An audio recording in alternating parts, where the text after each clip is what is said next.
do Sunday school teacher for years and got the opportunity to do that. And it was okay to be able to do that. So that's what I told her. Just step out and God will do the rest. But I do want to say I was able to really hear good on the last one.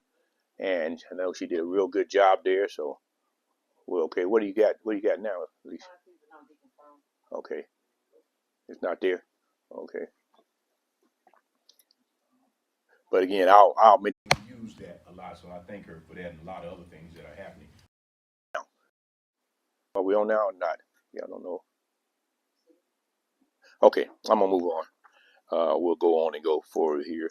Um, where we're at right now is we're still with the 12 reasons for church fellowship.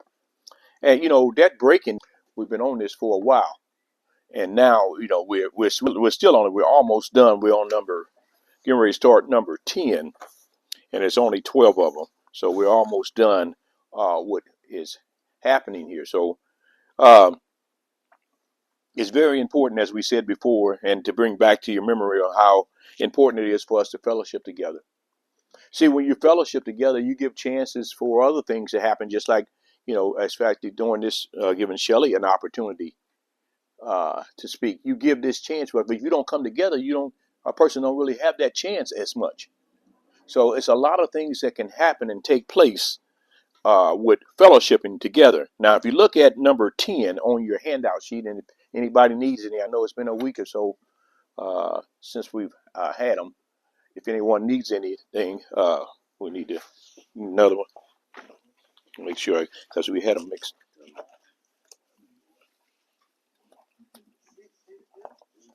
Yes, one, two. Yeah, yeah.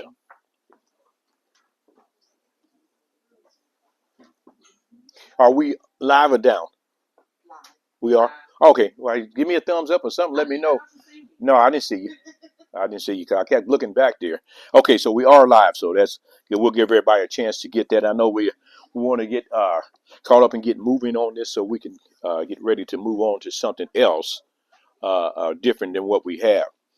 Number 10 there says stewardship platform. It's ironic that I come back on this day and this is exactly what I just been talking about.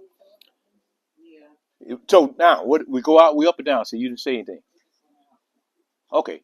Somebody else to let me know because I think she's frustrated with it. If we're not up, I'm looking around. I need to know if we on or not. But I'm gonna act like we ain't on. I'm gonna act like we ain't on it. So I'm gonna go on through with this.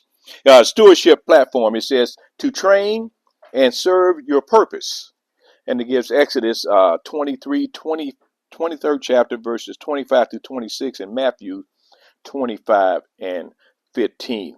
And right before I go into that, I just want to see what it says there because it's saying here stewardship platform. That means you had to have a platform.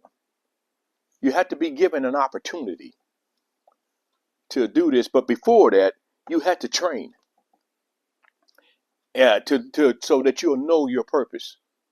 But back up again. So that you'll know your purpose. Okay, thank you. Back down again. Okay. All right, let me find this. It's Exodus. And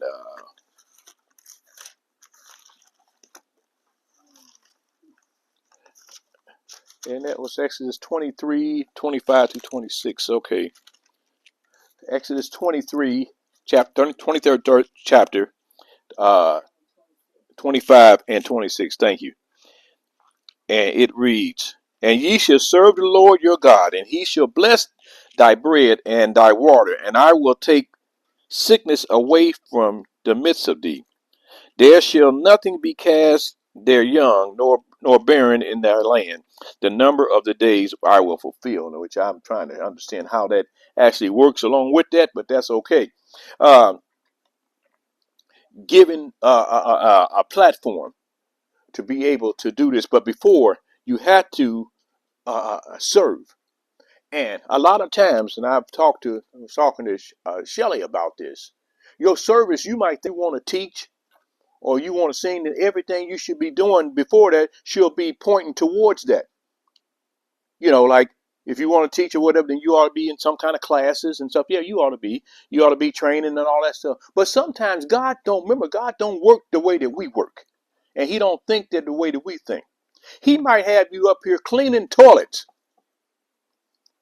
Now I know y'all might not understand it, but that's part of his purpose of training you. Might have you up here running the sweeper and doing all this other stuff, but that's part of his purpose of training you. So you go ahead. I know, like, when he was talking like that, I just remember the movie Karate Kid.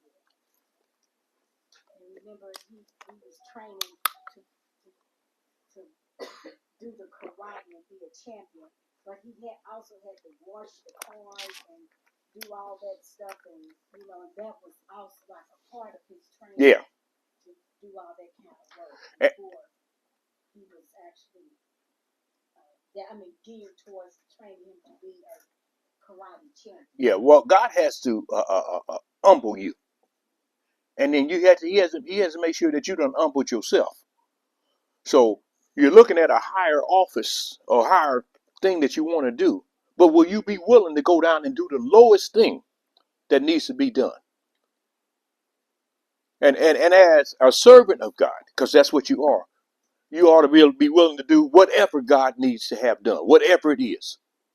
So I know that she's been up here cleaning and wiping stuff down and doing this and doing that. And I haven't said anything. Just say, okay, what do you need trying to help? But this is a part of training. Now, it wasn't my training because I would never thought about having to do that. But it was God's training. And then you had to be obedient to where you're doing it for God. So you're going to do the best job that you can, that you possibly can.